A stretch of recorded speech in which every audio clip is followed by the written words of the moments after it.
Fala pessoal, beleza? A gente vai estar dando continuidade aí na nossa série de resolução dessa prova PEC 2021, processo seletivo simplificado para os professores aí convocados na rede estadual de Mato Grosso do Sul, né? Na rede estadual de ensino Mato Grosso do Sul. E a gente já resolveu a parte mais específica de física, né? Agora é mais a título de conhecimento, estudo e aprofundamento de estudo, tá? Então, a gente já publicou um vídeo sobre essa questão número um, né? A questão número um aí, sobre essa deliberação, é, foi a resolução desse exercício um mais uma bateria de exercícios, né? Com diversos cortes, claro, porque a ideia é você ver as questões, aprender com as questões você vai se guiando e vai estudando de uma forma, eu acho que muito mais ativa e muito mais atrativa e interessante a deliberação, CMS aí no caso, do que você chegar lá e ver artigo por artigo lá muito sem sentido, sem saber o que pode estar sendo cobrado, o que já foi cobrado, né? Que aumenta sua chance de acerto, né? Porque é uma deliberação gigantesca. A 2 e a 3 também é o Estatuto da Criança e Adolescente, é uma lei gigantesca também, que tem muitos artigos, pode cair tudo, mas sempre tem aqueles temas que são mais cobrados dependendo de cada área, nossa área de ensino. A gente vai estar vendo, então eu vou estar fazendo a mesma coisa aqui. A gente vai estar, por sorte, pondo dois exercícios do Estatuto da Criança e Adolescente de forma contínua, né? O exercício 2 e o exercício 3, o que vai ajudar muito o nosso estudo aqui, tá? E depois vai ter os cortes e vai ser essas questões mais uma bateria de outras questões aí que do Estatuto da Criança e Adolescente tem bastante questão aí que eu já fiz, que eu estudei durante o último processo seletivo, então assim, tem um hall de questões muito grande. Então vai ficar um vídeo bem grande, mas assim, eu acredito bem significativo, com bastante questões para estudar o Estatuto da Criança e Adolescente de forma gostosa, prazerosa, para que se venha aparecer no nosso processo seletivo, a gente possa tirar de letra essa questão do Estatuto de Criança e Adolescente, né? Então, a primeira questão aqui sobre o Estatuto da Criança e Adolescente é o seguinte: pausa, tenta fazer o vídeo, né? Tenta fazer, caso não conseguir, comenta aí, tá? Vamos comentando, vamos interagindo. Beleza? Então vamos lá. 2. O Estatuto da Criança e Adolescente determina que a criança com necessidade de cuidados odontológicos especiais será atendida. É uma pergunta bem tranquila, assim, no sentido das respostas, é algo bem tranquilo de você responder, não é uma questão muito difícil, porque, por lógica, você consegue chegar na resposta certa, né? Então, ó, o Estatuto da Criança e do Adolescente determina que a criança com necessidade de cuidados odontológicos, então, crianças com necessidade de cuidado odontológico especiais, será atendido na escola? Realmente você acha que cuidados odontológicos é na escola que a gente tem? Não, né? Na prefeitura municipal? Não, também, né? Na Secretaria Municipal de Educação? Acredito que não. O corpo docente, não. O corpo dos professores, não. Eu acho que é o quê? O que faz mais sentido, Sistema Único de Saúde, SUS, né? Que é a resposta dessa questão número 2. Tá? Se a gente for na legislação, né, na lei, deixa aqui, eu deixei aberta a lei, tá aqui a lei, beleza. Vai ser na parte que trata da saúde, tá? Vamos lá, aqui, ó. Então, título 2, né? Dos direitos fundamentais, capítulo 1, do direito à vida e à saúde. Então, a criança com necessidade de cuidados odontológicos especiais será atendida pelo sistema de saúde, né? Então, tá aí a resposta. Esse verde aqui, né? Beleza? Então, perfeito, né? Tranquilo essa primeira. Vamos para a próxima. A próxima também é outra questão bem tranquilinha sobre o ECA, tá? Sinal a alternativa correta que diz respeito ao que está estabelecido no Estatuto da Criança e do Adolescente. Considera-se criança a pessoa até 13 anos de idade incompleta? Não, não é isso. Tá? Então, está errado aqui. Considera-se adolescente aquela pessoa que tem entre 8 e 16 anos de idade? Também não.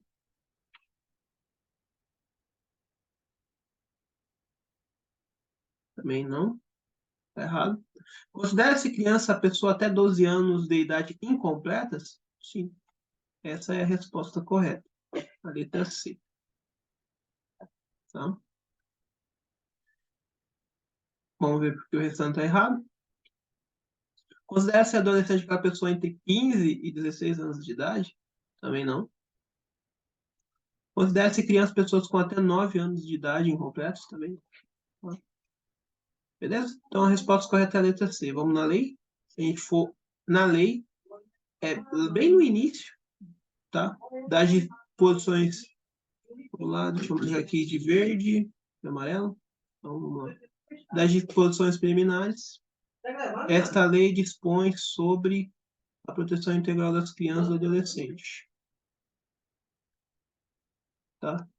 Se a gente for aqui, considere-se a criança para os efeitos desta lei. Então, considerando-se crianças para os efeitos desta lei, a pessoa até 12 anos de idade incompletas. Então, ó, considera-se criança pessoas até 12 anos de idade incompleta, que é o que está naquela resposta lá, e adolescentes, aqueles entre 12, né?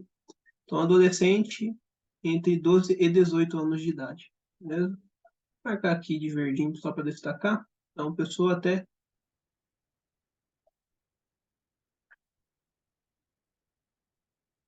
Vou marcar aqui. E aqui. Aí. Beleza? Então é isso. Vai ter um corte agora aqui. E mais questões sobre o ECA para a gente continuar se aprofundando acerca desse tema. Ok? Vamos resolver a questão número 12, uma questão aí do Estatuto da Criança e Adolescente, que caiu aí na prova de processo seletivo que teve para o Estado aqui do Mato Grosso do Sul, para professores temporários, né? Então, vamos lá. O Estatuto da Criança e do Adolescente, lei número 8.069, de 1990, enfatiza o direito à educação com vista ao pleno desenvolvimento pessoal da criança e do adolescente, sua preparação para o exercício da cidadania e qualificação profissional. Só dar uma ênfase aqui que eles deram uma alterada, né? E essa parte aí, essa introdução que eu li, nada mais é que o artigo 53, beleza? E as alternativas dessa questão são os incisos desse artigo 53, seu parágrafo único consta nessa questão aqui também, e o artigo 53A, beleza? Beleza. Mas aqui o que eu queria dizer é que nessa qualificação profissional não é bem isso. Vamos dizer o que está consta em lei, né? A criança e adolescente tem o direito à educação, ao pleno desenvolvimento de sua pessoa, preparo para o exercício da cidadania e qualificação para o trabalho. Eles colocaram aqui como qualificação profissional, né? Vamos aceitar, né? Vamos aceitar. Porém, é qualificação para o trabalho, não qualificação profissional e nem qualificação para o mercado de trabalho, que normalmente eles gostam de colocar isso aí para a gente errar. Beleza? Então é qualificação para o trabalho. Mas eles colocarem aí qualificação profissional. Vai saber, né? Então tá bom. Continuando. Então esse é o artigo 53A, escrito praticamente um Ctrl-C, um Ctrl-V aí. Sobre essa temática, mantendo a referência normativa, assinale a alternativa correta. Então vamos lá. Como eu disse, né, as alternativas aí são os incisos, parágrafo único e o artigo 53A, e os incisos do artigo 53 e o parágrafo único do artigo 53 também. Então vamos lá. A alternativa A, ela é praticamente o artigo 53A, beleza? Então vamos lá. As instituições de ensino podem facultativamente assegurar medidas de conscientização, prevenção e enfrentamento ao uso ou à dependência de drogas ilícitas?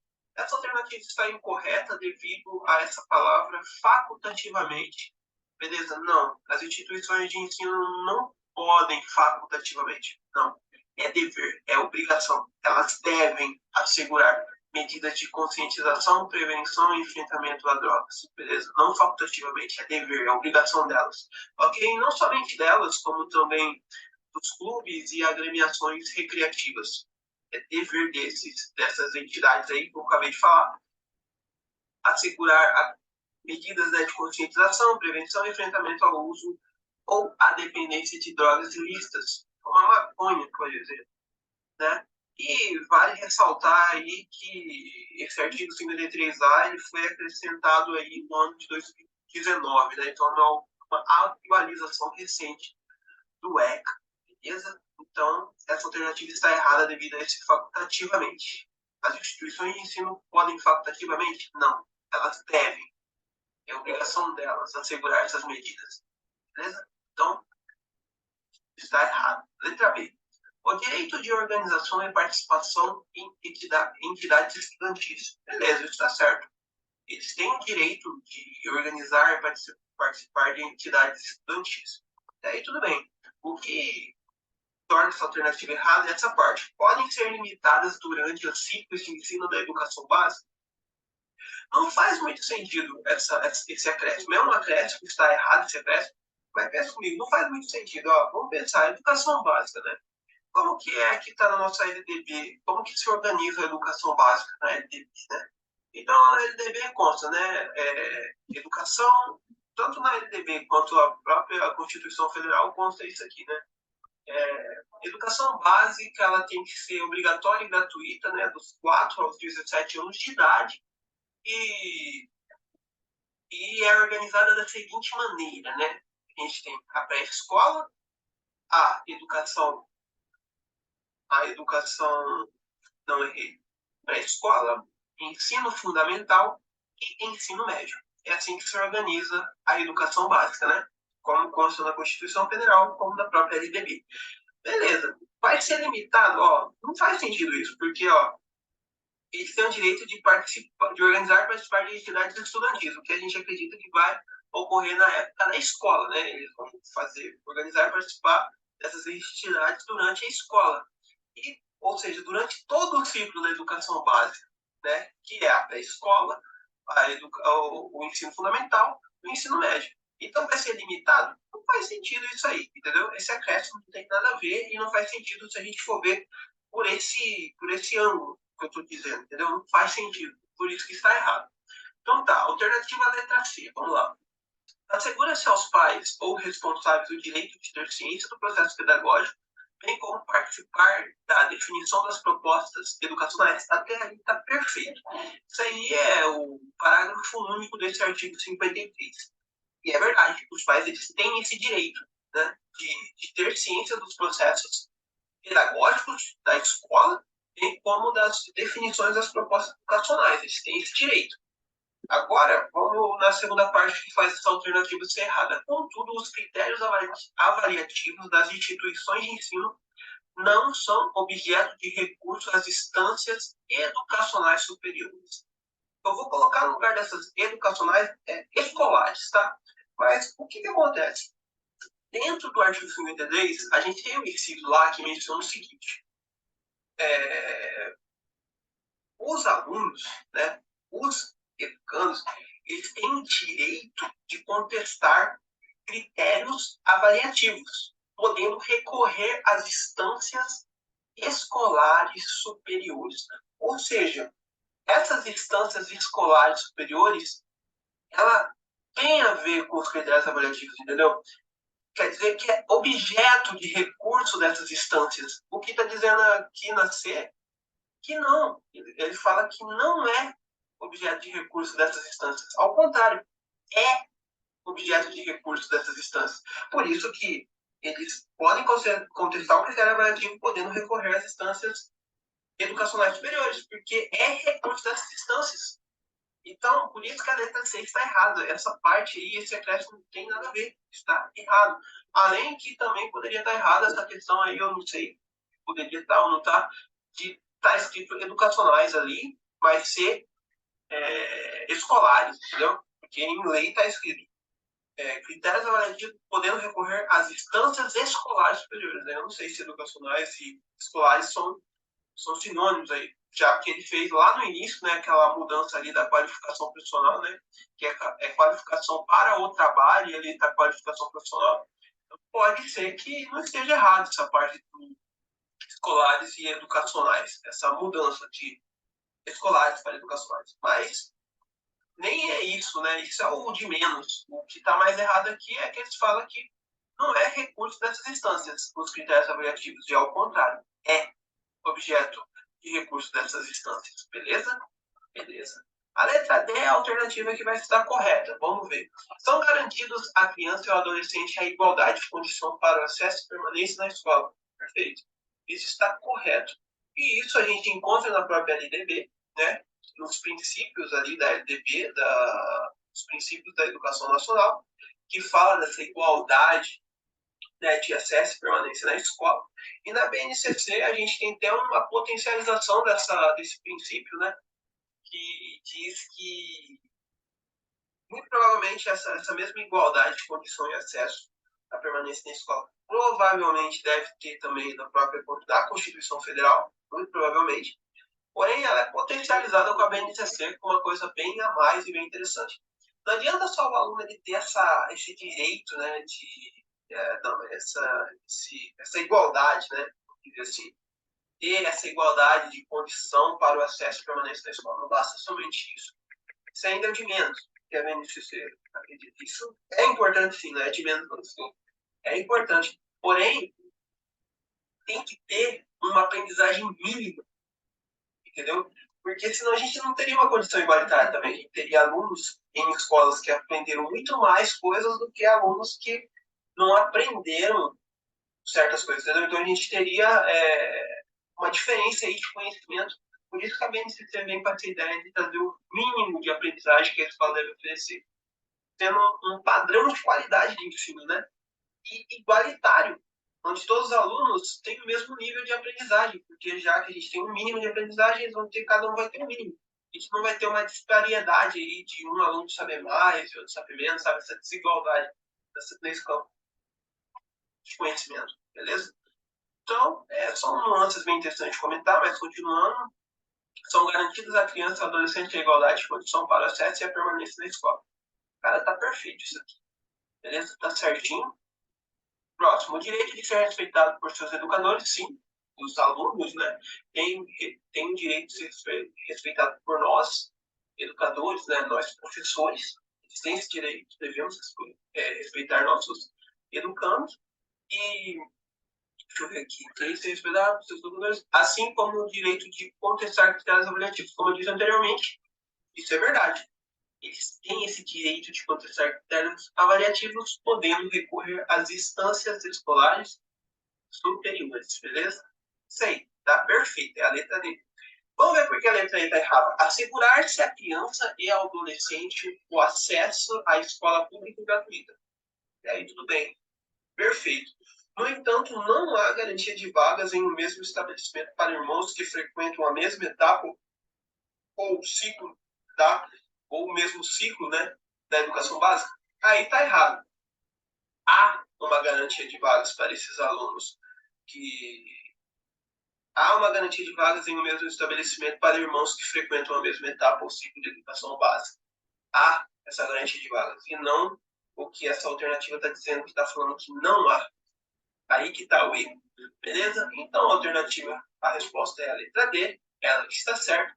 A letra E está errada devido a esse não há. E é isso. Fechou. Agora, pessoal, a gente vai estar continuando a nossa bateria, nossa maratona de questões sobre o ECA, Estatuto da Criança e Adolescente, né? Aprofundando mais nossos conhecimentos sobre essa lei. E a gente vai fazer essa questão número 13 aqui, tá? Aqui. Questão número 13, tá? Que caiu no penúltimo processo seletivo aqui do estado do Mato Grosso do Sul, tá? Para os professores convocados, tá? Que ocorreu ali em 2019, 2020, tá? Eu coloco magistério de física, mas foi uma prova comum a todas as áreas, tá? Só reforçando aqui. Mas eu gosto de colocar porque eu sou professor de física, então eu enfatizo isso. E por fim, a banca que foi a organizadora dessa, desse certame foi a FAPEMES. Aqui eu coloco uma observação bem forte na FAPEMES, por quê? Porque nas questões anteriores eu não reparei e eu não coloquei edição e tal, porque dá trabalho editar vídeo, eu prefiro jogar do jeito, no cru, do jeito cru. Eu corto coisas assim que realmente não dá pra passar. Mas assim, eu evito porque edição leva bastante tempo, né? Então eu não fui corrigindo a cada vez que eu falava errado. Mas nos exercícios anteriores você pode ver que no título vai estar FETEMES, e não tem nada a ver, tá? É FAPEMES, beleza? FETEMES é o nosso sindicato aqui, mas não tem nada a ver. Não sei por que fica FETEMES lá, tá? A banca que fez essa prova, tá, desse processo seletivo 2019/2020 para os professores convocados, o primeiro processo seletivo que teve, tá, foi a banca FAPEMES, beleza? A segunda foi a FAPEC, tá? E agora estamos no aguardo da próxima, que só Deus sabe o que vai ser. Mas tudo bem. Beleza? Então, só reforçando aqui, é FAPEMES e não FETEMES, igual estava nos outros exercícios anteriores. Então, se tiver outros exercícios que aparecer FETEMES, ignora, tá? É FAPEMES. Então, beleza. Em matéria de direito à profissionalização e à proteção do trabalho ao adolescente, aprendiz, com base no Estatuto da Criança e do Adolescente, lei número 8.069, de 1990, julgue as afirmativas a seguir em verdadeiro ou falso, né? Beleza. Então, vamos lá. Verde no que tiver certo, vermelho no que tiver errado. A resposta correta vai estar em verde no final. Beleza? Então, vamos lá. A formação técnico-profissional corresponde à aprendizagem, obedece como princípios. Número 1, a garantia de acesso e frequência obrigatória ao ensino regular. Tá certo. Por quê? Se, vamos supor, a gente tem um estagiário em uma empresa, tá? O horário da empresa, ela deve se adaptar, tá? Para o estagiário. Aí o empresário vai falar, poxa, mas como assim? Não é o contrário? Não. É exatamente isso, porque a prioridade é que o aluno, que a empresa garanta ao aluno o acesso e frequência ao ensino regular, o ensino obrigatório regular. Para o aluno, o objetivo principal dele, tá? A prioridade é a frequência na escola. Ele continuar na escola, tá? E terminar seus estudos, não o trabalho, tá? Não vem primeiramente o trabalho e depois a escola, não. Primeiramente a escola, tá? Beleza? Então é isso que ele quer dizer aí, a garantia de acesso à frequência obrigatória do ensino regular, ou seja, esse trabalho que ele tá tem que manter, tá? Tem que apoiar essa garantia de frequência obrigatória desse aluno na escola regular. E assim permitir a permanência dele na escola, né? Vamos supor que esse aluno começa a faltar. Tem muitas faltas na escola. O contratante desse estagiário, ele pode quebrar o contrato com esse estagiário porque ele está faltando na escola, sendo que a empresa ela se organizou num horário especial, que vai estar inclusive aqui no próximo, para se adequar àquele aluno para ele conseguir trabalhar e manter a sua garantia de acesso e frequência obrigatória no ensino regular, garantir a sua presença na escola. Beleza? Então, o contratante pode fazer isso se ele perceber que está tendo um número elevado de faltas. Ele pode quebrar o contrato com esse estagiário. Beleza? Próximo. A compatibilidade da atividade em relação ao desenvolvimento do adolescente. Então, vamos supor, o que ele quer dizer aqui? A gente sabe que se a gente está trabalhando com o adolescente, ele está se desenvolvendo, ele não está no seu, vamos dizer assim, na sua fase adulta, já, né, desenvolvido e tudo mais. Não, o adolescente está se desenvolvendo ainda. Então, quando ele fala que a atividade que ele estiver exercendo tem que ser compatível com a sua fase de desenvolvimento. Vamos supor que ele esteja num trabalho ali, uma atividade que precisa pegar carga, peso, que seja, então, cargas e pesos compatível com a idade daquele adolescente, não cargas e pesos que um adulto deveria levar, entendeu? É isso. E por fim aqui, e a adoção de horário especial para o exercício das atividades. Isso aqui está certo também. Então, todo esse item 1 está correto, ok? O que ele quer dizer nesse último item, né? A adoção de horário especial para o exercício das atividades. Ele liga um pouco com o que eu disse anteriormente ali, que a garantia de acesso e frequência obrigatória ensino regular. Então, a empresa teria que ter um horário especial, né, para que o aluno consiga manter a sua frequência, né, na escola, porque a escola é a prioridade. E, nesse sentido, o aluno também tem que fazer a sua parte, né, porque o empresário faz a parte dele, mas o aluno pode fazer a sua parte para cumprir isso aí, fazendo o quê? Ele vai procurar, então, um trabalho que seja de 6 horas, né? Não um trabalho de 8 horas, né? Não um trabalho de horário comercial, que normalmente é o horário que ele deveria estar na escola. Um trabalho que seja noturno, né? Que não é o horário que ele estaria na escola, né? Então, é isso, beleza? Prioridade é a escola e manter a sua frequência, a sua continuidade e sua finalização da escola, tá? Dessa fase escolar. Então, é isso. Vamos para o próximo, 2. Ao adolescente aprendiz, maior de 14 anos, tá? Vou colocar aqui, ó. Ao adolescente aprendiz, maior de 14 anos, vou grifar com outra cor para dar uma ênfase nisso aqui. E vou continuar o restante. São assegurados os direitos trabalhistas e previdenciários. Esse item está correto. Por quê? Quando a gente estuda essa parte da lei, que o capítulo que versa sobre o direito à profissionalização e à proteção do trabalho do adolescente aprendiz, lá no Estatuto da Criança e Adolescente, a gente vê o seguinte, que é proibido qualquer tipo de trabalho para menores de 14 anos de idade, salvo na condição de aprendiz. Ou seja, menores de 14 anos não pode trabalhar. Tá? Eles são proibidos de trabalhar, qualquer tipo de trabalho. Salvo, ou seja, tem uma exceção. Na condição de aprendiz. Se ele for um aprendiz, sim, beleza, pode ir. Só nessa situação, exceto isso, não. Por isso que diz, proibido qualquer tipo de trabalho para menores de 14 anos de idade, salvo na condição de aprendiz. Se é aprendiz, dá para ser. Se não for, não. Beleza?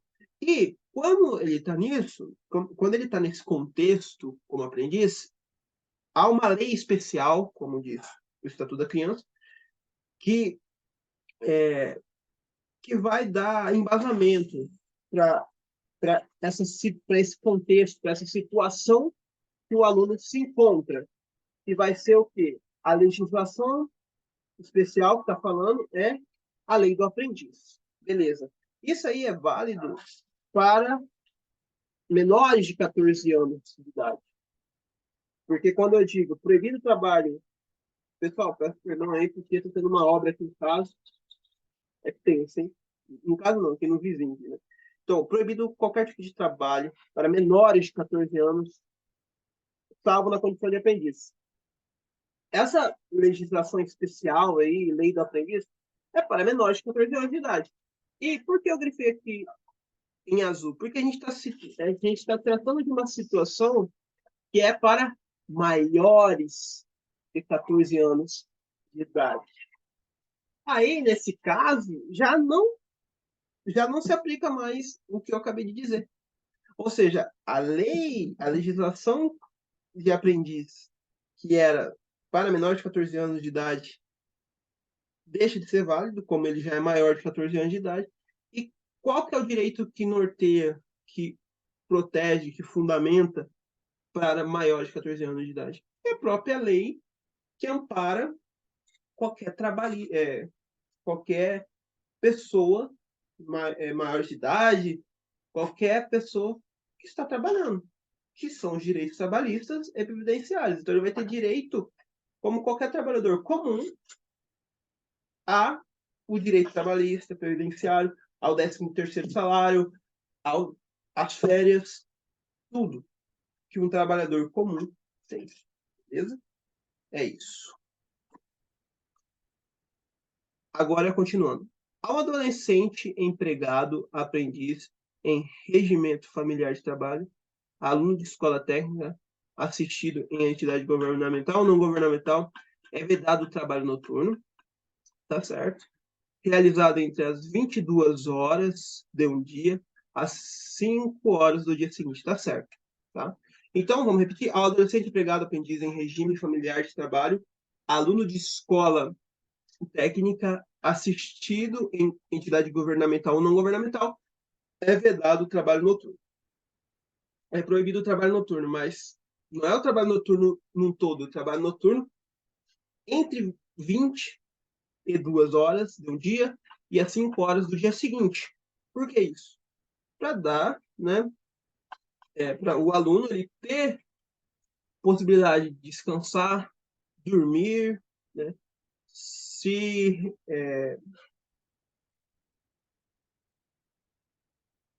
descansar, né, para ele poder ter toda a sua potencialidade no dia seguinte na escola, né? Por isso que tem essa faixa horária aí. Então, todas estão corretas aqui, tá? Todas são verdadeiras. Então, se a gente for ver aqui, ó, assinar a alternativa à consequência correta de julgamento. Todas são o quê? Verdadeiras. Para a gente fechar, como eu sempre gosto de fazer, vamos aqui na legislação. Então, como eu disse, o primeiro, o primeiro item refere-se ao artigo 63. Vamos ao artigo 63, então. Deixa eu ver aqui. Ó, a formação profissional obedecerá aos seguintes princípios: garantia de acesso e frequência obrigatória ao ensino regular, atividade compatível com o desenvolvimento do adolescente, horário especial para o exercício das atividades. Se a gente for voltar aqui, é praticamente um Ctrl+C, Ctrl+V. Está tudo aqui, né? A garantia de acesso e frequência obrigatória ao ensino regular, a compatibilidade de atividades em relação ao desenvolvimento do adolescente e a adoção de horário especial para o exercício de atividades. Está aqui. É o artigo 63 por completo ali. Tá? A outra questão, a número 2, é o artigo 65. Ao adolescente aprendiz maior de 14 anos, são assegurados os direitos trabalhistas previdenciários. Então, tá aqui. É um Ctrl+C, Ctrl+V ali, é verdadeiro. E aqui está aquela parte que eu falei, ó. É proibido qualquer trabalho a menores de 14 anos de idade, salvo na condição de aprendiz.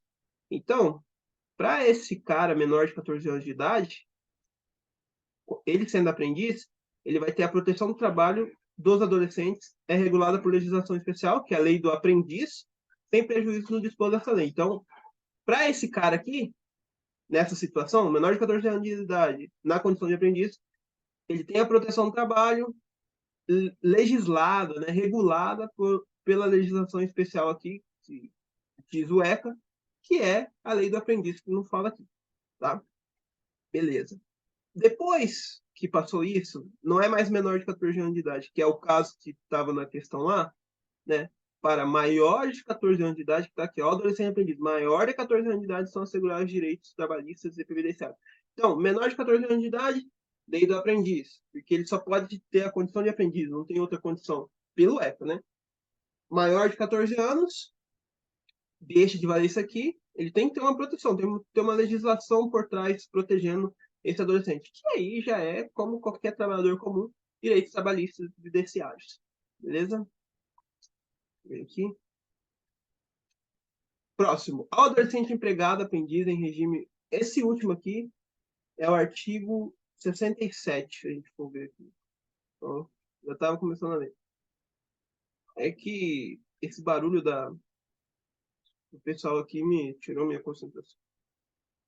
Ao adolescente, aí eu fico meio perdido. Tá? Ao adolescente empregado, aprendiz em regime familiar de trabalho, aluno de escola técnica assistida em entidade governamental ou não governamental, é vedado o trabalho. Aqui está as condições de trabalho que é vedado para o aluno nessa situação, que ele diz.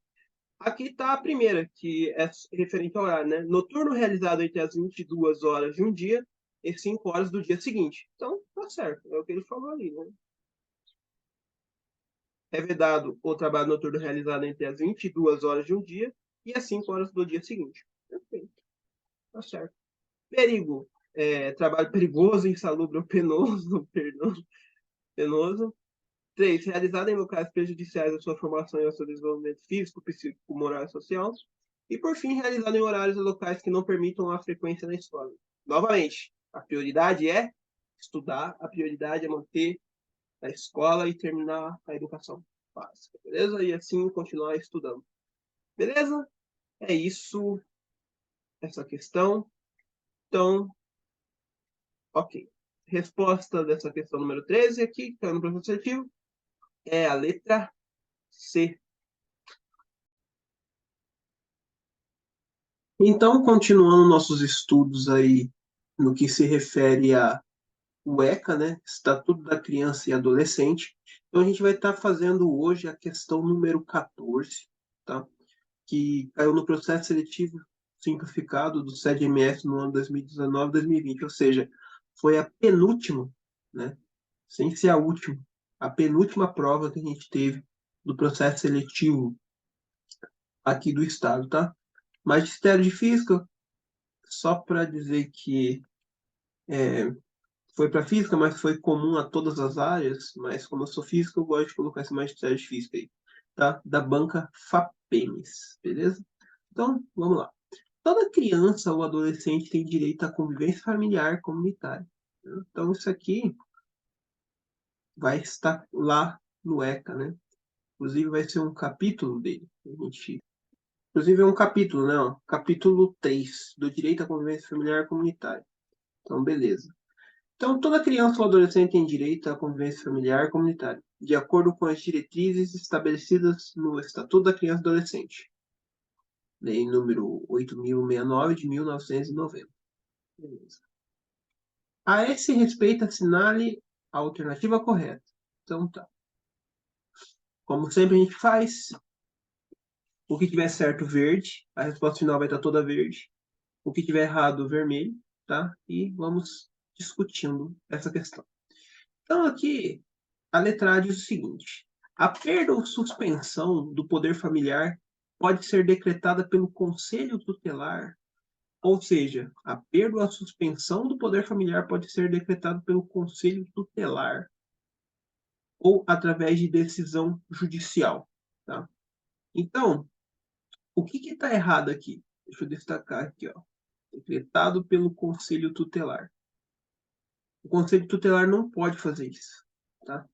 Sim, a decisão, a decisão judicial está correta. Mas quando ele diz assim, a perda ou suspensão do poder familiar pode ser decretado pelo Conselho Tutelar ou através de decisão judicial, dando a possibilidade do Conselho Tutelar fazer isso, está errado. Mas para a gente entender melhor isso, eu convido vocês para a gente estar indo lá no artigo 131.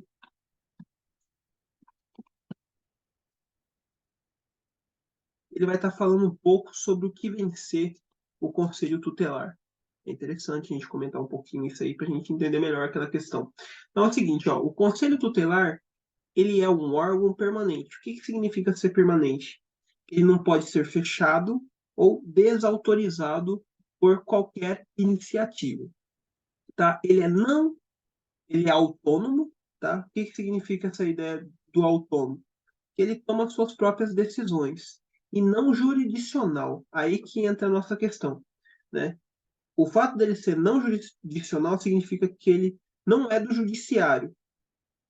O conselheiro tutelar não pode tomar decisões judiciais, ou seja, decisões que cabem a um juiz. Então, o conselho tutelar, os conselheiros tutelares aí no caso, quem é, ele não pode tomar decisões judiciais. Ele não tem esse poder jurisdicional, tá? Por isso que entra ali, não jurisdicional, tá? E no restante ele é encarregado pela sociedade de zelar pelo cumprimento dos direitos da criança e do adolescente. Então aí já fala praticamente o que é o Conselho Tutelar, né? É um órgão permanente, autônomo, não jurisdicional, que tem a sua como função, é encarregado pela sociedade de zelar pelo cumprimento dos direitos da criança e do adolescente. Pelo cumprimento do ECA, do Estatuto da Criança e do Adolescente, né? Dos direitos deles, da criança e do adolescente. Beleza? Por isso que a gente vê que aqui tá errado. Porque ele tá falando aqui, ó, que a perda ou suspensão do poder familiar pode ser decretada pelo Conselho Tutelar ou através da decisão judicial. Quem pode fazer isso é só um juiz, tá? Que entra a questão do poder jurisdicional, o que o Conselho Tutelar não é. E aí a gente pode chegar aqui na lei em específico no artigo que está se referindo isso aí, que é o artigo 24, que está aqui, ó. A perda ou a suspensão, que é o que caiu, né? A perda ou a suspensão do poder familiar serão decretadas judicialmente. Ele não deu outra opção. E nem tem como dar uma opção para o Conselho Tutelar de poder fazer isso, porque ele não pode tomar decisões judiciais, porque ele não é jurisdicional, ele não faz parte, ele não é do judiciário. Okay? Então, o poder e a suspensão do poder familiar serão decretadas judicialmente, ou seja, precisa de um juiz, tá? Não é pelo Conselho Tutelar, igual eu tô falando ali, tá?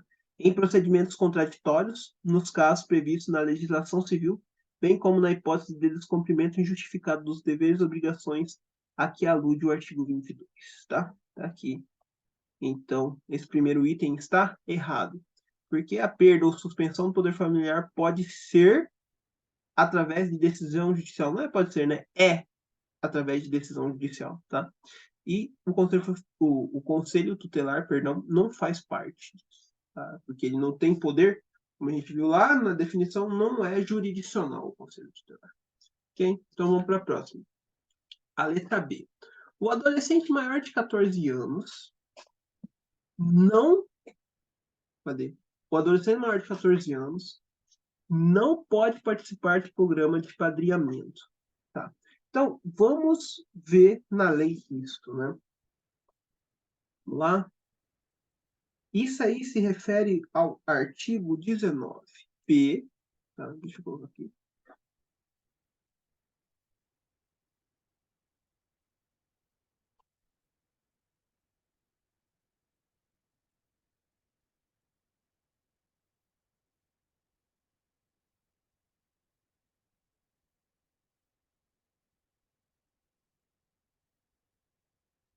Artigo 19b, que tá aqui, né? Ó, 19b. A criança, deixa eu só arrumar aqui, tá? A criança e o adolescente em programa de acolhimento institucional ou familiar poderão participar de programas de apadrinhamento. Então, você vê o seguinte, aqui, na questão, se a gente for grifar o erro aqui, é o seguinte, né? Seria isso aqui, ó. O adolescente maior, né? Ele colocou aqui, maior de 14 anos, o adolescente maior de 14 anos não pode participar de programa de apadrinhamento. Tá errado. Por quê? Ele não estipula ali idade. Ele pode participar, tá? Ele pode participar. Aqui está o erro, tá? Por quê? Aqui ele não estipula a idade. Você pode ver aqui, ó.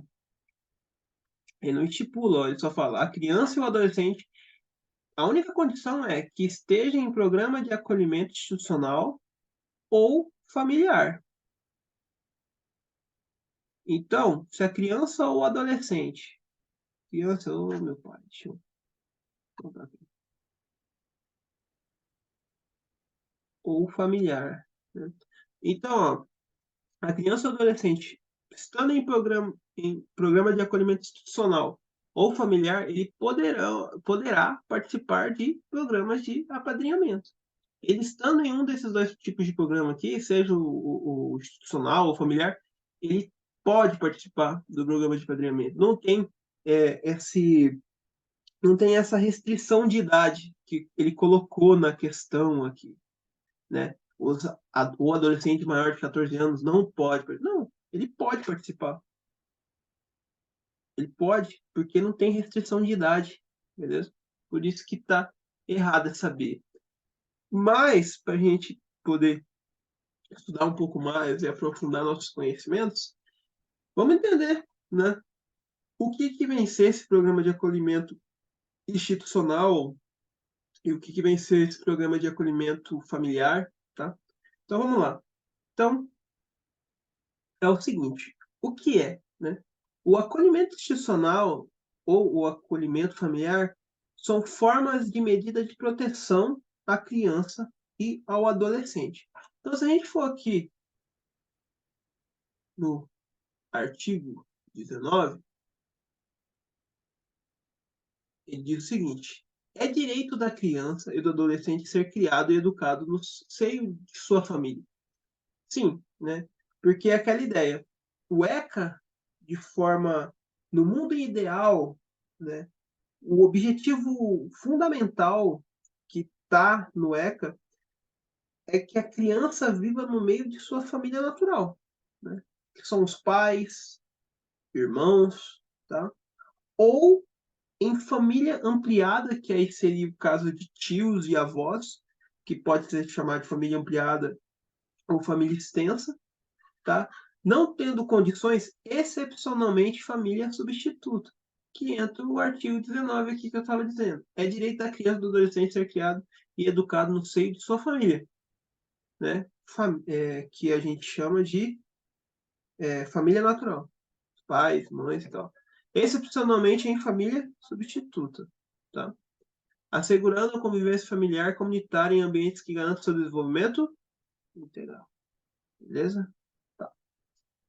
Então, o que vem ser esses acolhimentos que a gente estava falando, né? Então, o acolhimento familiar e o acolhimento institucional, como a gente disse lá, eles são formas de medida de proteção à criança e adolescente. Eles são transitórios e excepcionais. Por quê? A situação de proteção à criança ou adolescente que sofre algum tipo de agressão, alguma relação de vulnerabilidade, intervenção é uma forma do Estado intervir nessa situação, né? Que eu acabei de dizer, algum tipo de agressão ou de vulnerabilidade. É a intervenção do Estado, né? Para proteger esta criança e adolescente. Por isso que diz que é transitório e excepcional, né? Que é uma forma de medida de proteção. Seja o acolhimento do tipo institucional ou o acolhimento familiar. Tá? Então, beleza, seguindo. O acolhimento familiar é o quê? São famílias que estão cadastradas por algum programa do Estado. Tá? Então, o Estado são famílias que estão cadastradas no programa do Estado que vai receber algum auxílio do Estado para proteger esta criança e adolescente. Tá? E o segundo o ECA, tá? O acolhimento familiar tem prioridade ao acolhimento institucional. Tá? O acolhimento familiar ele tem prioridade ao acolhimento institucional. O acolhimento institucional, a gente tem são bem conhecidos, né? A gente não conhece por esse nome, né?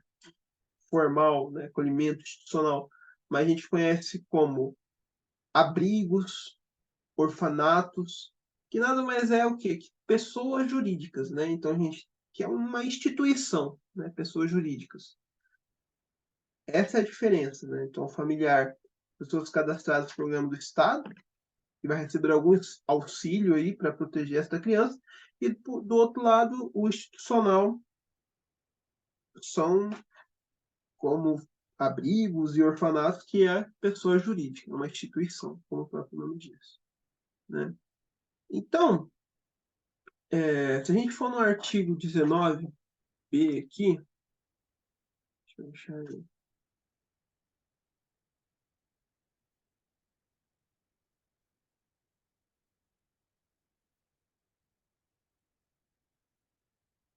A gente volta na situação que a gente estava falando, né? Então, a gente já entendeu um pouco o que é esse programa de acolhimento institucional familiar. Agora vamos entender o que é esse programa de apadrinhamento. É o seguinte, ele fala aqui um pouquinho o que é. Então vamos lá. O padrinhamento consiste em estabelecer e proporcionar à criança e ao adolescente vínculos externos à instituição, para fins de convivência familiar e comunitária, e colaboração com o seu desenvolvimento nos aspectos social, moral, físico, cognitivo, educacional ou financeiro. Em outras palavras, né? Pessoas físicas e jurídicas podem se cadastrar nesse programa de apadrinhamento, tá? A gente vai ver mais para frente a condição, tá? Mas vai estar aqui, a gente já vai ver aqui mais para frente qual que é a condição para ele poder estar participando desse programa de apadrinhamento, que funciona da seguinte maneira, né?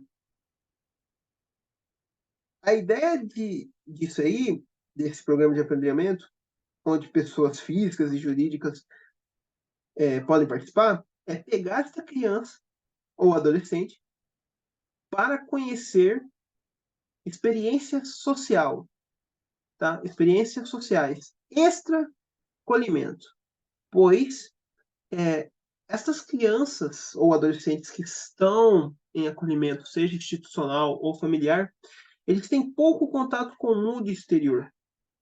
Então, esse programa de apadrinhamento é uma possibilidade do interessado, né, poder o quê? Ter uma experiência social, conhecer a criança e o adolescente, tá?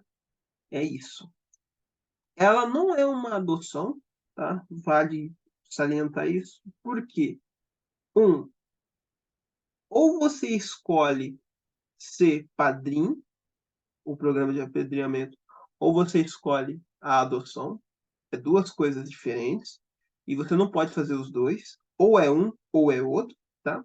E segundo, como a gente vai ver aqui, ó, já para a gente falar, então, aqui está o artigo 19b, o programa que fala do programa de acolhimento institucional, que a gente já viu, familiar, e poderão participar de programas de padrinhamento, né? Já falamos o que é esse programa de padrinhamento, que fala nesse primeiro tópico que eu acabei de falar já um pouco disso aí. Agora o próximo fala aqui, ó. Podem ser padrinhos ou madrinhas pessoas maiores de 18 anos, não inscritas nos cadastros de adoção, desde que cumpra os requisitos exigidos pelo programa de apadrinhamento, de que fazem parte. Beleza. E por que eu grifei esse segundo? Só para reforçar que pode ser padrinhos pessoas físicas quanto pessoas jurídicas, né? Que aqui fala, pessoas jurídicas podem apadrinhar crianças ou adolescentes a fim de colaborar para o seu desenvolvimento. Só dizendo que não é só pessoa física, né? Pessoa jurídica pode participar do apadrinhamento. Igual você viu aqui, então, para ser padrinho ou madrinha, além de ter outras condições aqui, né, que cumpram requisitos exigidos pelo programa de apadrinhamento, que fazem parte, tem que ser o quê? Maiores de 18 anos. Isso bate muito com a questão da adoção, né? Nessa perspectiva, né? Porque, igual eu disse, padrinhamento e adoção são coisas diferentes. Porque você não pode fazer os dois, ou você vai para a adoção, escolhe adotar, ser adoção, e ir para a adoção, ou você escolhe ser padrinho, tá? Não dá para fazer os dois. E o segundo ponto que eu estava falando, que eu quis reforçar aqui, é que o padrinho ele tem que ter, no mínimo, né? Ou seja, tem que ser maiores de 18 anos, né? Tem isso. E outro ponto é a questão do 16 anos, né? Por quê?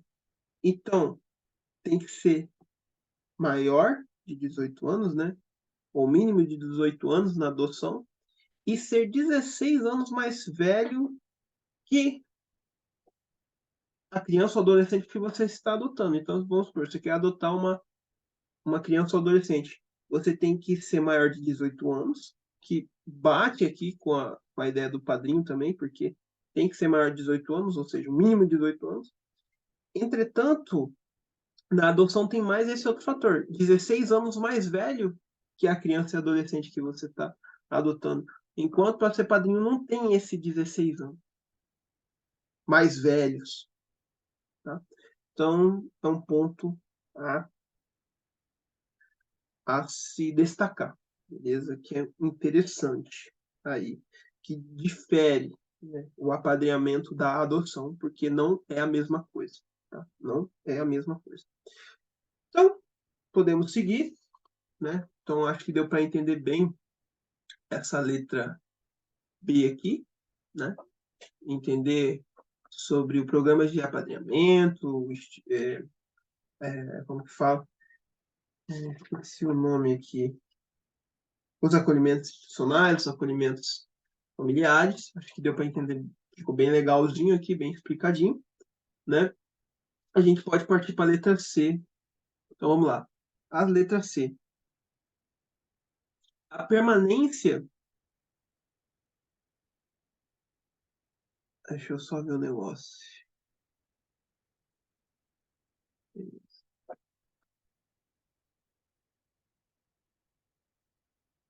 Seguindo.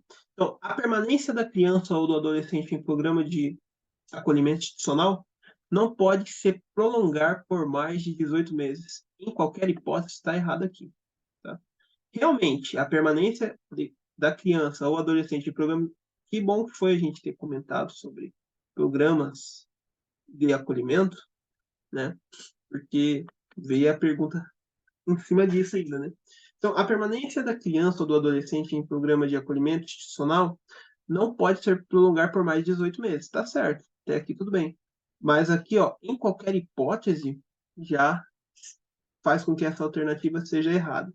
Então, aqui a gente pode lembrar, novamente, igual eu já disse, o programa de acolhimento familiar é, ele é prioridade comparado ao programa de acolhimento institucional, tá? Igual eu já disse, prioridade é programa de acolhimento familiar, ao invés do institucional, tá?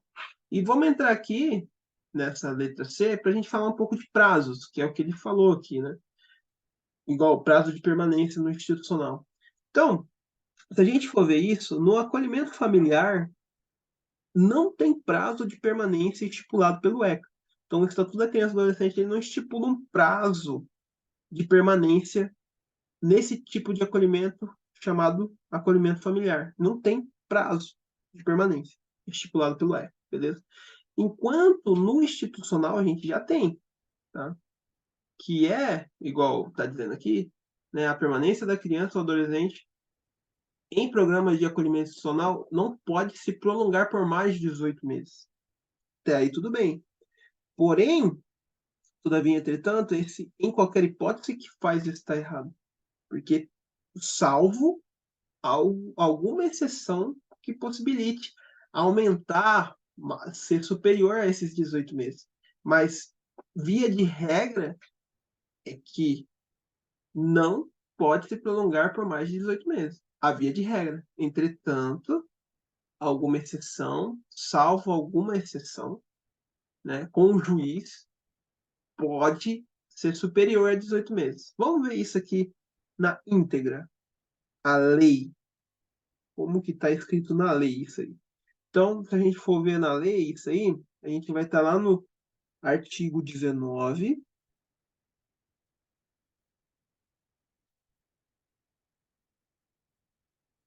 Beleza? O segundo aqui. Então, ó, a permanência da criança e do adolescente em programa de acolhimento institucional não se prolongará por mais de 18 meses. Beleza, aí que entra a condição aqui que a gente vai dar uma destacada aqui em azul. Salvo comprovada necessidade que atenda a seu superior interesse, devidamente fundamentada pela autoridade judiciária. Beleza? Então, quando ele diz ali que a permanência não pode se prolongar por mais de 18 meses, está correto, porque ele diz aqui. Eu cliquei errado. Ele diz ali, a permanência da criança e do adolescente em programa de acolhimento institucional não se prolongará por mais de 18 meses. Beleza. Não pode se prolongar por mais de 18 meses, tudo bem. Porém, quando ele diz em qualquer hipótese, é o que faz errado. Está errado, porque tem uma exceção, tem uma ressalva. Salvo comprovada a necessidade que atenda ao seu superior interesse, devidamente fundamentada pela autoridade judiciária, como o juiz pode aumentar mais que esses 18 meses, mas em via de regra é só 18 meses, tá? Beleza. Aí, como a gente viu, aí dá para a gente comentar uma coisa interessante aqui. Porque se a gente voltar nas questões, a gente viu que essa letra A estava errada porque aqui dava uma função do conselho tutelar que ele não possui, né? Que é ser jurídico, né? O aspecto de ele ser, como a palavra diz lá, ser não jurisdicional, ou seja, não é do judiciário, não pode tomar decisões judiciais, ou seja, decisões que cabem ao juiz. Então, o conselho tutelar não pode fazer papel de juiz, beleza? E aqui a gente vê um ponto que é legal falar, que é um ponto interessante que encaixa aí, tá? Igual nessa situação que a gente viu, em qualquer hipótese, como a gente viu aqui, salvo comprovada necessidade que atenda ao seu superior interesse devidamente fundamentado pela autoridade judiciária, ou seja, vai ter um juiz aqui. Então, vai ter um juiz é, fazendo sua jurisprudência, vamos dizer assim. Então, a gente vai ter decisões judiciais aqui. Então, devido a isso, como consequência disso, o Conselho Tutelar ele não pode fazer o quê? O Conselho Tutelar não pode aplicar acolhimento familiar ou institucional, pois é decisão de juiz, tá? Então, novamente, devido a isso, como a gente viu aqui, a gente está trabalhando com uma situação envolvendo o programa de acolhimento institucional, nesse caso aqui, né? Que, é, o, que a permanência não pode se prolongar por mais de 18 meses. Entretanto, se entrar um juiz lá, pode aumentar esse para mais de 18 meses. E por entrar um juiz, por envolver uma decisão judicial, o sai da função do quê? Do Conselho Tutelar. Por isso que diz que o Conselho Tutelar não pode aplicar acolhimento familiar ou institucional, pois é decisão de juiz, tá? O que o Conselho Tutelar não é, tá? Não pode, ele não tem esse poder jurisdicional, né? Lá da definição inicial dele, tá? Então, ok. Então, vamos... E outra informação também interessante nessas questões de prazo que a gente viu, né? Então, só recapitulando, acolhimento familiar não tem prazo de permanência estipulado pelo E, tá? Não tem. O acolhimento institucional, ele tem um prazo de permanência de 18 meses, tá? Não pode se prolongar por mais de 18 meses. Entretanto, tem sua exceção, que é essa que está em azul, salvo comprovar a necessidade que atenda ao seu superior interesse devidamente fundamentado pela autoridade judiciária. Beleza. O Conselho Tutelar não pode aplicar acolhimentos familiares ou institucionais, pois é decisão de juiz, tá? O que o Conselho Tutelar não é, lá na sua própria definição. E, por fim, a gente pode dizer o seguinte, em relação a esses, esses prazos, né, que normalmente gostam de ser cobrado em concurso ou processo seletivo. O acolhimento familiar institucional terá situação reavaliada no máximo a cada 3 meses. E isso aí a gente encontra aqui, ó, no artigo 19, aqui, ó. Toda criança ou adolescente que estiver inserido em programa de acolhimento familiar, tá? Nossa, coloquei, deixa eu mudar aí. Então, ó, toda criança ou adolescente que estiver... Oh, não dá pra... Tá.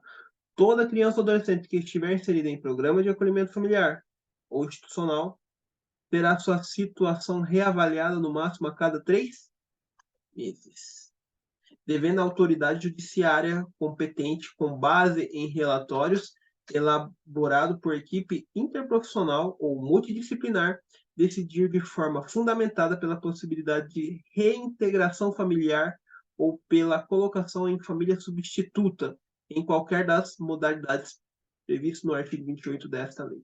É aquela ideia, né, de priorizar a questão da família, né? Então, tá aí mais um prazo que é interessante comentar. A gente, nessa letra C, a gente deu uma estudada a prazos, tá? Que podem cair, tá? Por fim, isso. A letra D. Vamos ver a D. a letra D. Os filhos ávidos ou não da relação do casamento ou por adoção terão os mesmos direitos e qualificações, proibidas qualquer designação discriminatória relativa à filiação? Essa é a resposta da questão, tá? Tá tudo correto. Se a gente for ver na lei, é o artigo número 20 que diz isso, tá? Então, tá aqui o artigo número 20. Aqui, ó. Os filhos ávidos ou não da relação do casamento ou por adoção terão os mesmos direitos e qualificações, proibida qualquer designação discriminatória relativa à filiação. Beleza? Então, tá certo. A resposta dessa questão 14 aqui é a letra B. Beleza? Vamos terminar com a letra E para a gente ver qual que é o erro da E e finalizamos essa questão, beleza? Então, vamos lá. A manutenção de criança, tá escrito certo, sim. A manutenção de criança ou de adolescente em programa de acolhimento institucional tem preferência em relação à sua reintegração familiar. Preferência em relação. Então, ó, tá tudo errado aqui, ó. O programa de acolhimento institucional tem preferência em relação à sua reintegração familiar, cara. Não, é o contrário. A manutenção da criança e adolescente em relação à sua reintegração familiar tem preferência ao programa de acolhimento institucional. Porque é aquela ideia, lá no, de forma, vamos dizer assim, no alicerce do ECA, a prioridade é que a criança fique com a família. Porque ficando com a família eu evito traumas, tá? Evito traumas, e é a melhor maneira da criança se desenvolver, né? A importância da família. Que infelizmente hoje a gente tem toda uma manobra política, tá? Toda essa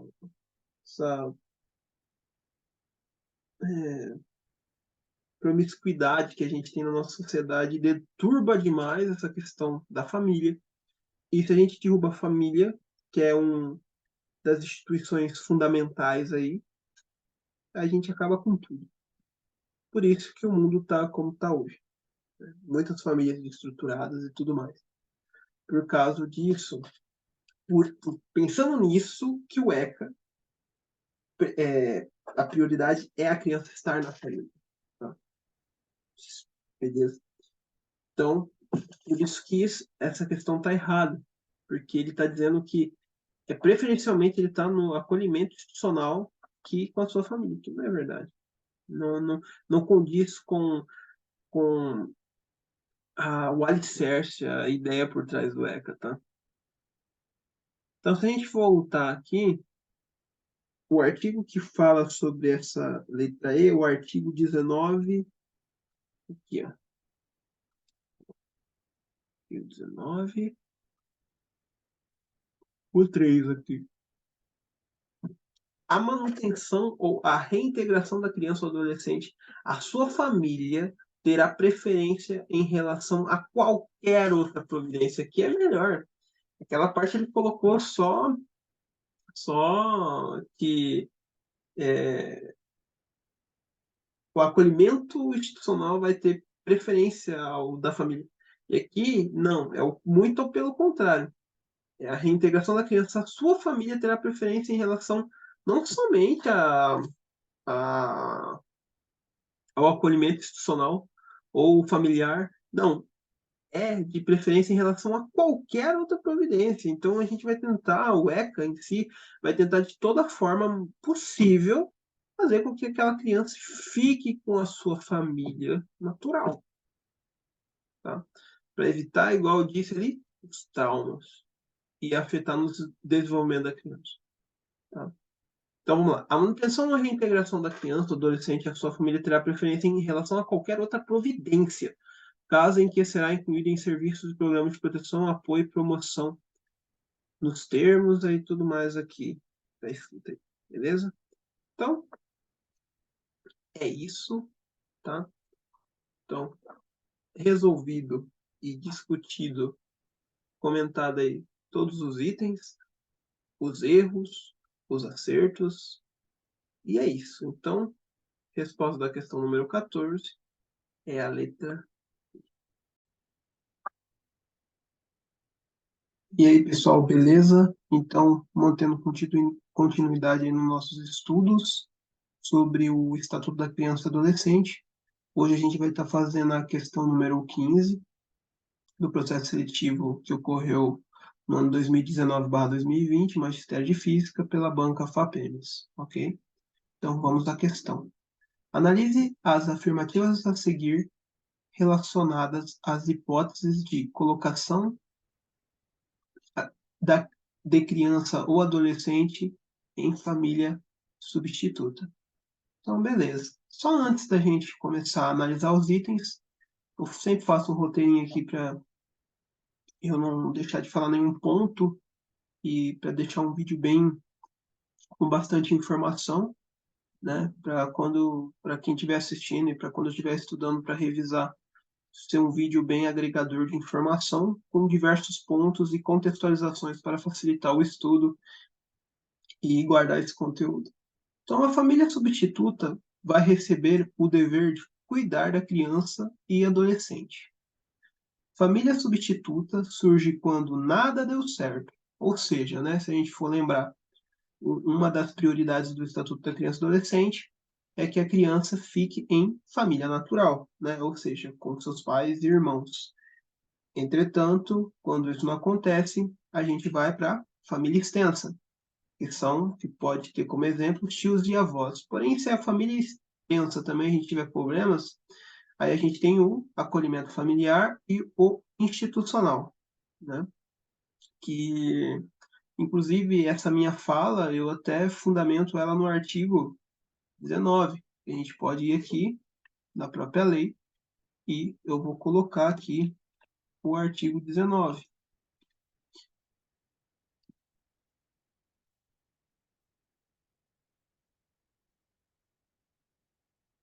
Aqui, né? Já carregar. Artigo 19. É direito da criança e do adolescente ser criado e educado no seio de sua família, né? Que é a família natural. Excepcionalmente em família substituta, assegurada a convivência familiar comunitária em ambiente que garanta seu desenvolvimento integral. Ou seja, como a gente está vendo aqui, excepcionalmente em família substituta. Então, a família substituta ela vai entrar como último recurso aí, né? Quando nada deu certo. Já tentamos a família natural, a família extensa, os acolhimentos familiares e os institucionais, né? Aí entra a família substituta, ok? Aí aqui eu deixo um ponto a comentar também que, pelo que eu fui estudando, pesquisando e tudo mais, eu vi que nem sempre é assim, tá? Inclusive, eu deixei uma nota assim, né? Pode ocorrer a guarda, a tutela e a adoção, caso haja uma família ampliada ou externa por trás, não só após o acolhimento. Então, assim, nem sempre, pelo que eu pesquisei, acaba todos esses recursos, e aí que vai entrar a guarda, a tutela e a adoção, né? Que será a questão da família substituta, que a gente já vai ver, né? Nem sempre é assim. Quando só vai ser aplicado isso quando a gente passar por todas essas possibilidades que eu já falei anteriormente, né? Então fica assim entreaberto aí, tá? Para quem quiser pesquisar mais, estudar mais sobre, ver melhor essa questão, mas eu acho bom colocar esses dois pontos de vista, ok? Então tá, continuando. A família substituta ocorre mediante a guarda, a tutela ou a adoção, conforme o artigo número 28. Então, se a gente for aqui no artigo número 28,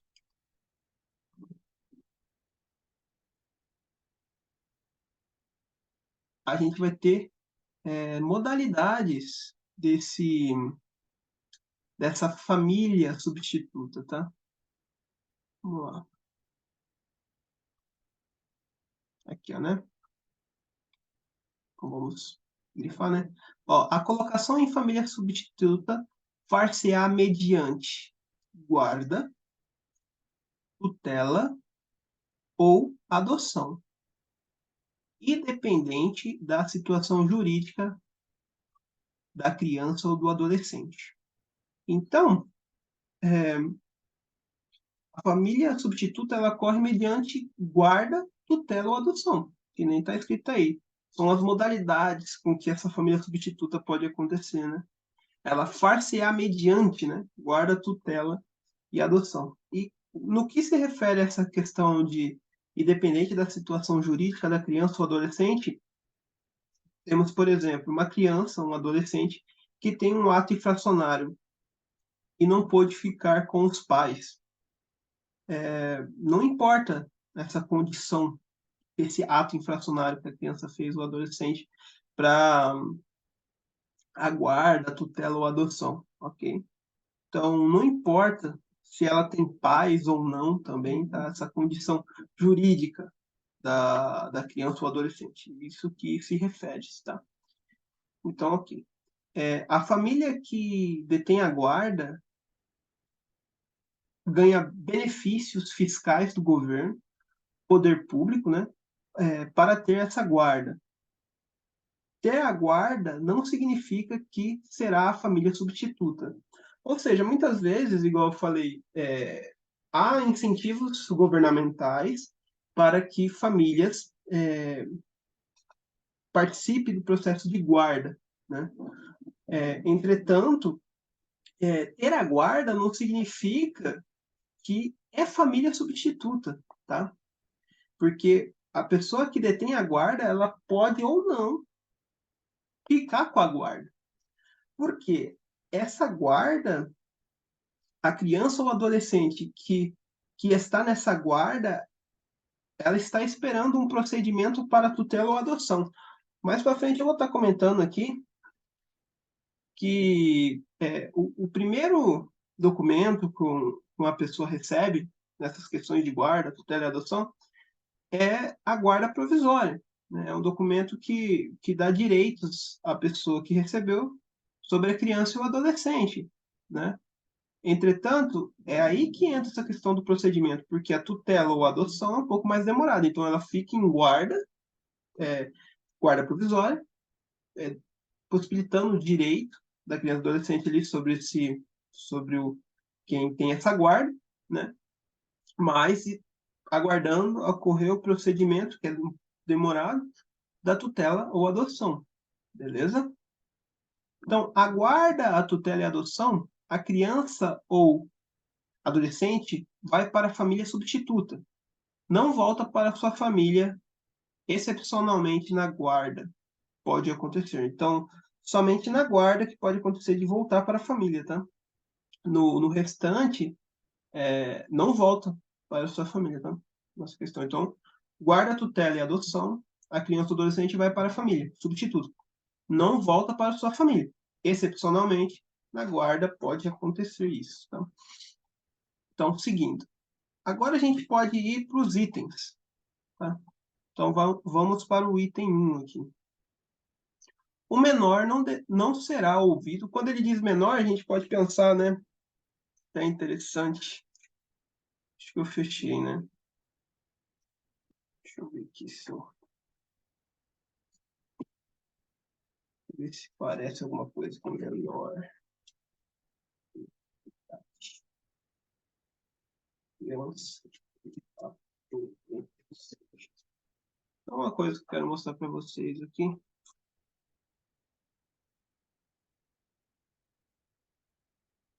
Pensar no histórico aqui. Aqui. Aí aqui vai estar aparecendo o site, tá? Se você quiser acessar aí no seu navegador. Eu vou devagarzinho aqui, para você conseguir poder ler. Aí você pausa o vídeo, se quiser ler.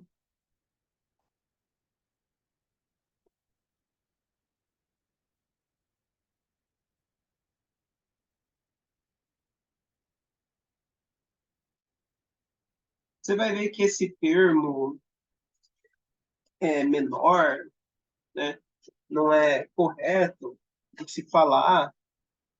Aí, pessoal, se quiser ver na íntegra, né, tá aqui o site. Tá? Só acessar aí no Google. Beleza. Ali você vê que diz que é incorreto, ele vai explicar porque é incorreto usar esse termo menor, conforme está a questão aqui, né? Mas a gente entende-se que o menor seria o quê? A criança ou adolescente, né? Então, o menor, ou seja, a criança ou adolescente, não será ouvido em caso de guarda, tutela ou adoção, para a decisão seja imparcial, justa e ponderada. Esse item 1, ele está errado, porque o menor, ele será ouvido, tá? Então, esse não está incorreto, não será ouvido. Não. A criança ou adolescente, o menor, no caso que ele tratou, será ouvido em caso de guarda, tutela ou adoção. Tá? Vai ser ouvido. E a gente vai entender melhor essa questão indo aqui na lei. Então, não acho que fala isso, né? Então, primeiramente aqui, né? Então, sempre que possível, a criança ou adolescente, que é o menor ali que ele falou, será previamente ouvido por equipe interprofissional, respeitando seu estágio de desenvolvimento e grau de compreensão sobre as implicações da medida e terá sua opinião devidamente considerada. Beleza. O item 2 aqui.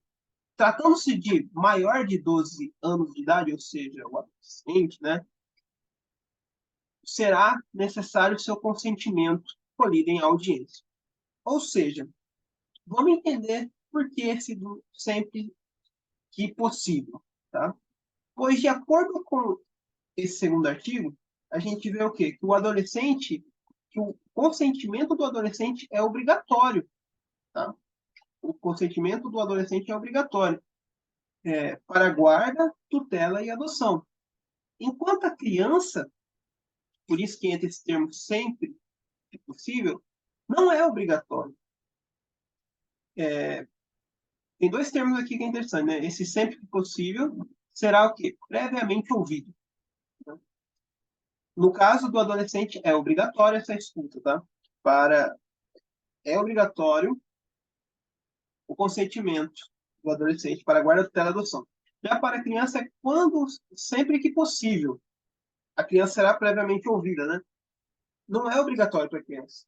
Por quê? Pois, vamos supor, a gente tem uma criança de 10 anos. Ela pode ser que essa criança não consiga expressar seus sentimentos e, às vezes, uma criança de 8 anos consegue expressar seus sentimentos. Então, por isso que é sempre que possível, tá? Nem sempre a criança pode conseguir expressar o seu sentimento para dar o seu consentimento, ok? Às vezes, uma criança de 8 anos consegue expressar, né, seus sentimentos. Por exemplo, numa separação de casal, a criança, às vezes, ela vai saber expressar seu sentimento e vai afirmar para quem que ela gostaria de ficar. Né? E o juiz, aí cabe o juiz usar esse argumento dele como base, não vai ser porque a criança escolheu, mas usar aquela informação como base para decidir. Tá? Então é isso, por isso desse sempre que é possível. Então, o adolescente, ao maior de 12 anos, é obrigatório, tá? Será necessário seu consentimento acolhido em audiência. Enquanto para a criança, sempre que possível, ela será previamente ouvida. Tá? Então, quando ele diz aqui que não, né, vamos voltar lá. Quando ele diz o menor não será ouvido em caso de guarda, tutela ou adoção, para que a decisão seja imparcial, justa e ponderada, está errado. A criança e o adolescente será ouvido. Tá? Então, na onde tem um já está errado. Então, não é aí. Aí está errado. É a única que tem um. Não. A A também. Então, ficamos entre a B, a C e a D. Tá? Então, beleza. Vamos seguir para o próximo item. Okay? Pode seguir meu roteirinho aqui, com bastante coisa. Então, item 2. Os grupos de irmãos serão colocados sobre adoção, tutela ou guarda da mesma família substituta. Está correto, até aqui está tudo certo. Os grupos de irmãos serão colocados sob adoção, tutela ou guarda da mesma família substituta. Ou seja, não se separa os irmãos, tá? Mas será sempre assim? sempre não poderá separar os irmãos? Aí que entra a exceção, né? A ressalva aqui, né? Ressalvada a comprovação, ressalvada a comprovada existência de risco de abuso ou outras situações que justifiquem plenamente a excepcionalidade de solução diversa, procurando-se, em qualquer caso, evitar o rompimento definitivo dos vínculos fraternais. Então, o item 2 está totalmente correto, ou seja, sempre vai ter que deixar os irmãos juntos? Não, né? Ressalva tendo algum caso de abuso, né? A gente tem diversos tipos de abuso, não somente o sexual, né? Por exemplo, um dos irmãos ser um violador de direitos e não poder estar junto, inclusive no acolhimento com os outros irmãos, dentro de uma família extensa, ampliada ou substituta. Ok?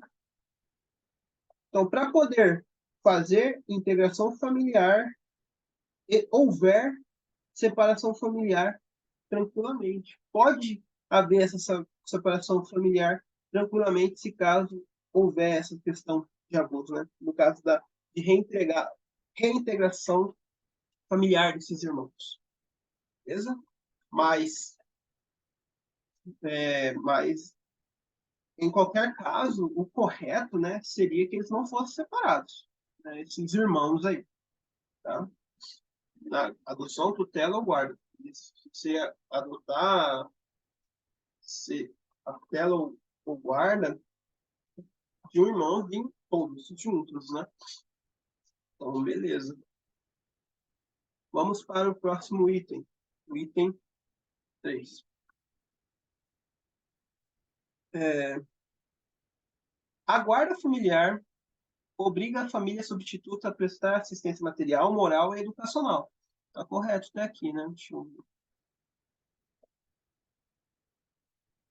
A criança e adolescente. Mas não estabelece relação de dependência para fins previdenciários? Aqui está o erro, né? Esse mas não estabelece relação de dependência para fins previdenciários. Pelo contrário, estabelece, tá? Então, vamos aos pontos aqui. Só antes, né? Voltando nessa 2 aqui, vamos encontrar onde que está essa 2, né?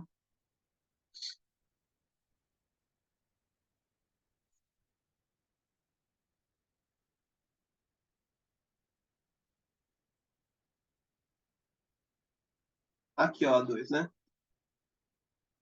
Os grupos de irmãos serão colocados sob adoção, tutela ou guarda da mesma família substituta. Ressalva a comprovação de existência de risco ou abuso ou outra situação que justifique plena a excepcionalidade da solução diversa, procurando-se, em qualquer caso, evitar o rompimento definitivo de vínculos fraternais.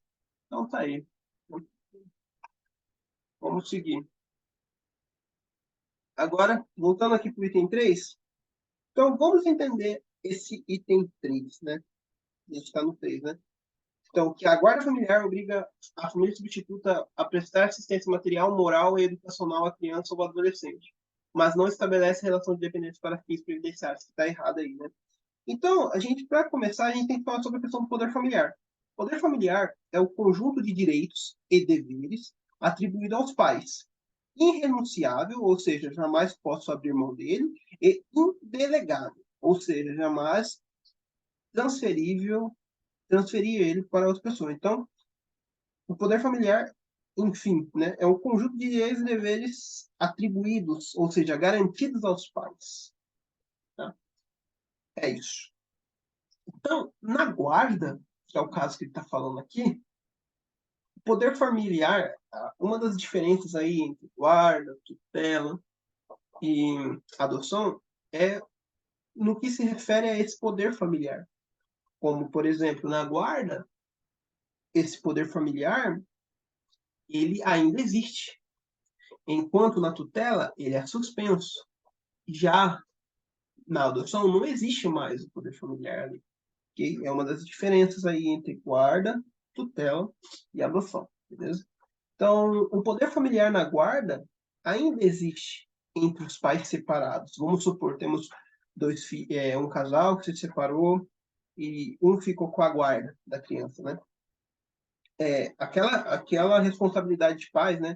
Que é o conjunto de direitos e deveres atribuído aos pais, que é essa questão do poder familiar, ele ainda é responsabilidade do pai e da mãe, né? Da, desse casal, né? Apesar da guarda ter ficado com um ou com o outro, né? Que é a guarda compartilhada, né? Entre os pais. Então, se a gente for lá no artigo 33, vamos lá. A gente vê isso, né? A guarda obriga a prestação de assistência material, moral e educacional à criança ou adolescente, conferindo ao seu detentor o direito de opor-se a terceiros, inclusive aos pais. A gente vai chegar nesse ponto aqui. Então, a primeira parte que ele falou ali, tá aqui, né? É essa parte aqui, né? A criança e adolescente. Que é a primeira parte ali do item 3 é isso aqui, né? Então, tá correto, né? Então, quando ele entra assim, é função dos pais, né? Porque se você for pensar, prestação de assistência material, moral e educacional é meio que o quê? É função de pais, né? Então, por isso que entra nessa questão da guarda. E não onde que entra esse dos terceiros. Por exemplo, a gente tem um casal, separou, os avós ficaram com a guarda, né? E eles podem, esse terceiro, que é a avó, pode se opor aos pais, né? O detentor do direito da guarda pode se opor, inclusive, aos pais, nesse caso, tá? Como exemplo, né? A guarda destina-se a regular a posse de fato, podendo ser deferida, limiar ou incidentalmente nos procedimentos de tutela e adoção, exceto no de adoção por estrangeiros. Então, quando você tem a guarda, ele regulariza a posse de fato, tá? Da criança ou adolescente. Okay? O terceiro, a guarda confere à criança ou adolescente a condição de dependente para todos os fins e efeitos de direito, inclusive o previdenciário, que é o restante ali que ele fala, né? Isso é interessante. Quando a gente tem a guarda e a tutela, a criança ou adolescente é seu dependente. Tá? É seu dependente. Agora, quando você tem a adoção, ele se torna filho. Tá? A gente vai ver mais pra frente como que é se tornar filho, tá? Mas beleza. Então, vamos repetir, a guarda confere à criança ou adolescente a condição de dependente para todos os fins e efeitos de direito, inclusive previdenciários. Isso que está errado aqui, mas não estabelece relação de dependência para fins previdenciários, que está errado, né? Então, o primeiro documento, aí entra aquilo que eu tinha dito já anteriormente, né? Que eu posso comentar nesse item 3, né?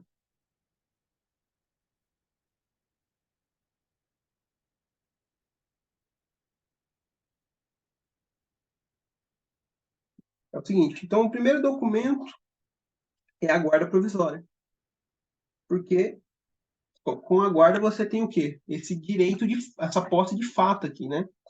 E aí você tem você aguarda, né, que ocorre aquele procedimento que eu disse lá no início, esperando a tutela e a adoção, que é um processo mais demorado, que garante direitos de fato sobre aquela criança e adolescente. Então, seguindo, a condição de dependente do filho, inclusive para fins previdenciários, como eu disse aqui, você vai poder, por exemplo, para ilustrar e contextualizar essa questão de direito, inclusive previdenciário, colocar essa criança ou adolescente no plano de saúde ou, por exemplo, no próprio imposto de renda também. Tá? Então, tá aí. Salvo a expressa. Vamos só fechar esse artigo 33. Salvo expressa e fundamentada determinação em contrário da autoridade judiciária competente, ou quando a medida for aplicada em preparação para adoção, O deferimento de guarda de criança ou adolescente a terceiros não impede o exercício do direito de visitas pelos pais, assim como o dever de prestar alimentos que serão objeto de regulamentação específica a pedido do interesse ou do Ministério Público. Então, só para a gente fechar, esse quarto ponto é interessante e faz muito sentido, né? Porque, vamos supor, temos, igual eu coloquei aqui, ó, é, vamos supor que a gente tem um caso assim, que a gente tem uma avó que, que tem a guarda dessa criança, e como ela tem a guarda, pela guarda, o poder familiar ele não foi suspenso, ele ainda existe. Então, devido a isso, que os pais têm o direito de visitar, entendeu? Pelo poder familiar ainda existir. Aí vamos supor que os pais tentam com a vida dessa criança. Nesse caso, a avó tem que piorar a condição com os pais, que seria o quê? Deixar de ser uma guarda e partir para uma tutela. Porque quando tem a tutela, há a suspensão desse poder familiar. Tá? Ela só não pode tentar uma adoção porque não pode ser familiares. Tá? Que vai, vou estar comentando o caso aí no próximo item. Tá? Então é isso. Então por isso que o item 3 está errado aqui. Beleza? O último item. Então onde tem 3 está errado, né? Tem 3 está errado. 3 está errado. Então a gente já sabe que a resposta é a B. Então vamos lá. O último item.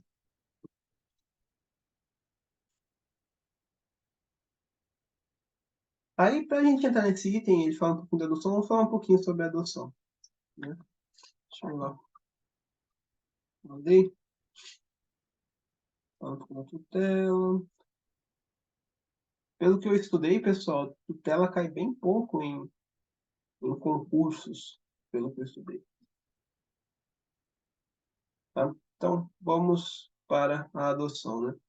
Então, a adoção de criança e de adolescente exercer-á segundo o disposto desta lei, né? Segundo o ECA, né? A adoção é medida excepcional e irrevogável, né? Então, a adoção ela é uma medida excepcional e irrevogável, eu vou terminar de ler, né? A qual se deve recorrer apenas quando esgotados os recursos de manutenção da criança ou adolescente e da família natural ou extensa, na forma do parágrafo né? Restante.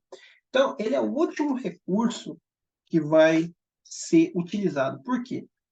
No, quando você tem a guarda, o poder familiar ainda existe. Quando você tem a tutela, o poder familiar ele foi suspenso. Quando você tem o poder, perdão, quando você tem a adoção, o poder familiar ele foi totalmente extinguido, não existe mais o poder familiar. Então, nesse caso, não tem mais volta, não tem como você voltar atrás. Por isso que ali está escrito, né? Recorrer apenas quando esgotados os recursos de manutenção da criança ou adolescente, da família natural e extensa. Ou seja, você zerou todas as possibilidades, você foi na guarda, foi na tutela, e a adoção é o último. Por quê? Porque quando acontece a adoção, acabou. Não tem mais poder familiar. Tá? Não tem mais. Então é o último, vamos dizer assim, o último estágio que a gente pode chegar. Por isso que diz a adoção é medida excepcional e irrevogável. Tá? Irrevogável. Então, vamos seguir. É vedada a adoção por procuração. Né? Isso aqui acontecia lá no Nordeste, né? De ter adoção por procuração.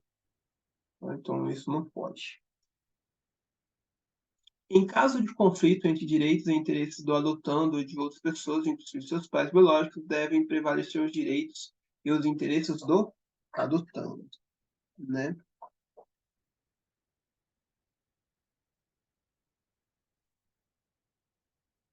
Ok.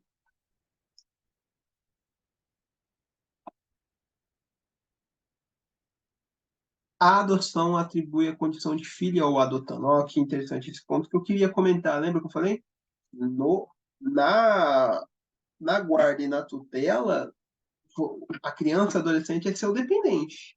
A partir da adoção, a criança é o quê? É filho. É isso que é bonito esse termo, é condição de filho ao adotado. Tá? Não é mais dependente. Ok? Com os mesmos direitos e deveres, inclusive sucessórios, desligando-o de qualquer vínculo com pais e parentes, salvo os impedimentos matrimoniais. Entendeu? Então tá. Seguindo. Tá, essa parte. Vamos ver aqui. Se alguma parte interessante de comentar. Podem ser adotados maiores de 18 anos, né? Então se pode fazer a adoção a partir de 18 anos, né? Independente do estado civil, né? Solteiro, casado, viúvo ou orientação sexual. Aqui que entra, né? Por exemplo, é, uma, a adoção não pode ser por parentes, né? Por grau de ascendentes e irmãos do adotando, né? Não, não pode. Né? Não podem adotar os ascendentes e os irmãos do adotando, né? Isso aqui vai ter um caso aqui que eu vou comentar mais para frente, que vai ser interessante.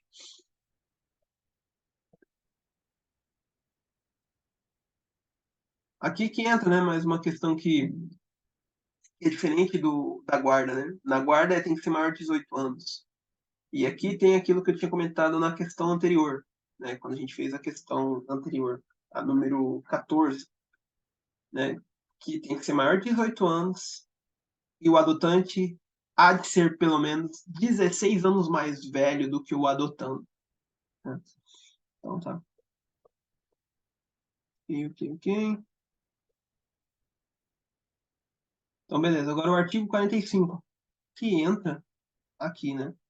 A adoção é condicionada ao consentimento dos pais ou dos responsáveis legais do adotando, exceto em relação à criança ou adolescente cujos pais sejam desconhecidos ou tenham sido destituído do poder familiar.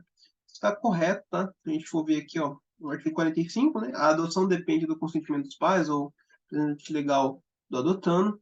O consentimento será dispensado em relação à criança ou adolescente cujos pais sejam desconhecidos ou tenham sido constituídos do poder familiar.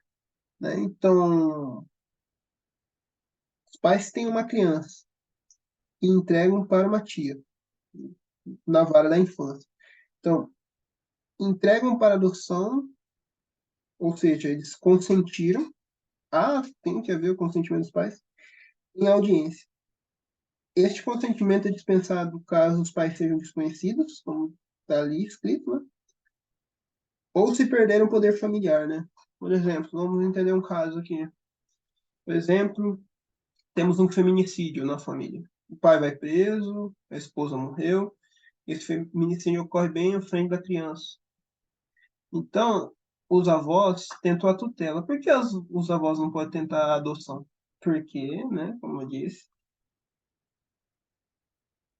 o adotante. Ah, não, aqui, ó, não pode adotar ascendentes dos irmãos adotando. Então, essa avó poderia pegar a tutela. E por que a tutela? Inteligente ter escolhido a tutela. Porque se esse pai tá preso, se ela pegar a guarda, esse pai vai ter direito. Né? Lembra? O poder familiar. Entretanto, com a tutela já não. É suspenso o poder familiar. Né? Mesmo que ele já perdeu esse poder familiar pelo ato que ele fez ali. Né? Então, a gente tem uma tia da escola, vamos supor, que quer adotar essa criança. Então, na adoção, a pessoa muda o nome da criança. Pai, mãe. Não sendo obrigatório mudar o primeiro nome. Tá? Então, assim, a adoção ela é bem diferente, né? É um caso bem extremo, você vê isso, né? E para os maiores de 12 anos tem que haver o consentimento dela, ok? Então, enfim, a resposta, como a gente já sabe, da questão 15 é a letra Então, pessoal, agora para finalizar a nossa maratona de questões, vamos fazer essa questão número 18 aí, da Banca Funrio, que caiu no concurso aqui do estado do Mato Grosso do Sul, no ano 2018, Magistério de Física, beleza? Só deixa eu fechar isso aqui. De acordo com o Estatuto da Criança e do Adolescente, Lei número 8.069/90, é incorreto afirmar que... E vamos à questão. Só antes, pessoal, só lembrando que essa vai ser a última questão, para a gente encerrar os nossos estudos aí sobre Estatuto da Criança e do Adolescente. Ao total, a gente resolveu 7 questões, tá?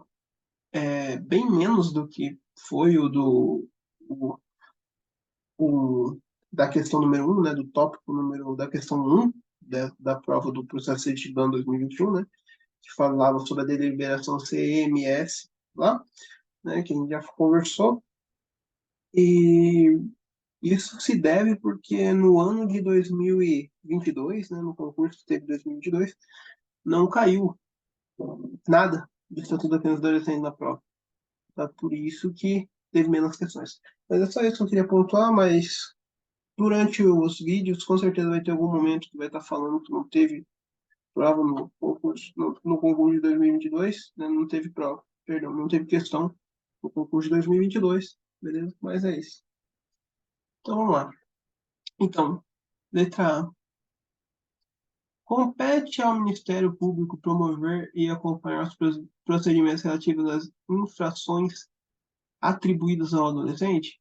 Isso daqui está correto. Se a gente for lá no Estatuto da Criança e do Adolescente, que ali você já viu, né? O artigo 200.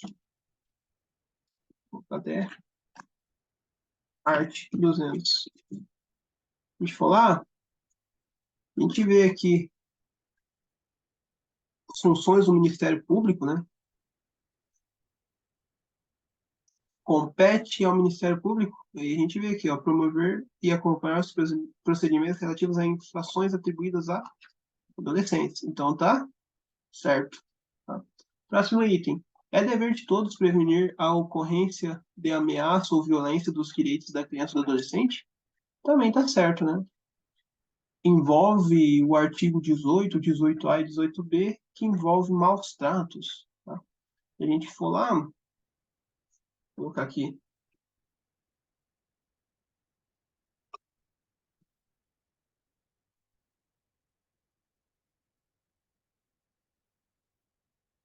artigo 18, a gente vai ver, né?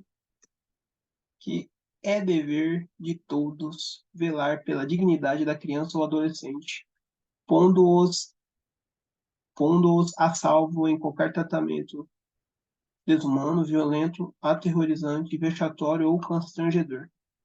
E no 18A e no 18B vai falar um pouco mais sobre isso aí, tá? Então, tá certinho, tá? Próximo item. Os dirigentes de estabelecimento de ensino fundamental comunicarão ao Conselho Tutelar os casos de elevados níveis de repetência? Sim, também, tá? Está correto. Se a gente for aqui no artigo, é bem um artigo 53, mas está no capítulo que contém o artigo 53, que envolve do direito à educação, à cultura, ao esporte e ao lazer, né? Que é um capítulo interessante para nós professores, que a gente vê aqui, que comenta um pouco sobre essa questão, né? Então, em específico, o artigo 56, né? Os dirigentes de estabelecimento de ensino fundamental comunicarão o Conselho Tutelar em casos de maus tratos envolvendo seus alunos, reiteração de faltas injustificadas e de evasão escolar, esgotando todos os recursos escolares, né? Então a escola vai tentar fazer de tudo para evitar isso aqui. Se não conseguir, é, será comunicado ao Conselho Tutelar e, por fim, elevados níveis de repetência. Então, está correto aqui. E a gente já vê nesse próprio item a questão número E aqui, tá? A questão número E falou o item E aqui, que está correto também, tá? A gente vai ver aqui no artigo 54. É dever do Estado assegurar a criança e adolescente Ensino fundamental obrigatório e gratuito, inclusive para os que a ele não tiveram acesso na idade própria. Tá? Progressiva extensão da obrigatoriedade e gratuidade do ensino médio.